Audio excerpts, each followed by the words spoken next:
গত বেশ কয়েক মাস ধরে ভারতে স্টারলিংক চালু হওয়ার খবর সংবাদের শিরোনামে রয়েছে। বিভিন্ন প্রতিবেদন থেকে জানা যাচ্ছে যে নিয়ন্ত্রকের থেকে অনুমোদনের বিষয়টা প্রায় সম্পন্ন হয়ে এসেছে। ইলন মাস্কের মালিকানাধীন এই স্যাটেলাইট ইন্টারনেট সার্ভিস বর্তমানে বহু দেশেই পাওয়া যাচ্ছে, কিন্তু ভারতে এর লঞ্চকে কেন্দ্র করে উন্মাদনা বেশ তুঙ্গেই রয়েছে।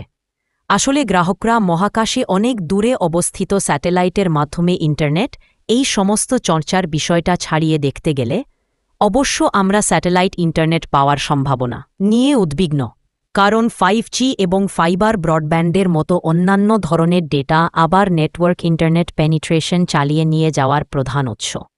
তাহলে স্টারলিংকের স্যাটেলাইট ইন্টারনেটের সঙ্গে এর সম্পর্ক কোথায় এবং দেশে এটি চালু হওয়ার ফলে কারা উপকৃত, এই ধরনের কিছু বিষয় আমরা আলোচনা করেছি উকলার টেলিকম ইন্ডাস্ট্রি অ্যানালিস্ট এফএনডি জোহানের সঙ্গে।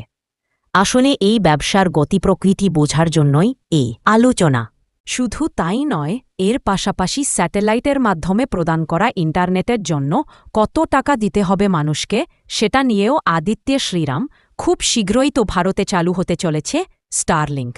মানুষের থেকে কি প্রত্যাশা করতে পারেন সেটা যদি আপনি বলেন। এফএনডি জোহান এজে, যখন স্যাটেলাইট ইন্টারনেটের কথা আসে সেই সময় আরবান নেটওয়ার্কের সঙ্গে তুলনা করা তখনই যুক্তিসঙ্গত হবে যদি আপনার ইতিমধ্যেই সেই নেটওয়ার্কগুলির অ্যাক্সেস থাকে। এখানেই শেষ নয়, ভারতে এখনও এমন প্রচুর কমিউনিটি এবং গ্রাম রয়েছে যেখানে ফাইবার অথবা ভরসাযোগ্য মোবাইল ডেটা থাকে না। তাদের অত্যন্ত ধীর গতির অথবা আনস্টেবল কানেকশনের উপর নির্ভর করতে হয়। এছাড়া অনলাইন হওয়ার জন্য তো কিছু কিছু ক্ষেত্রে নিকটবর্তী শহরতলিতে পর্যন্ত যেতে হয়।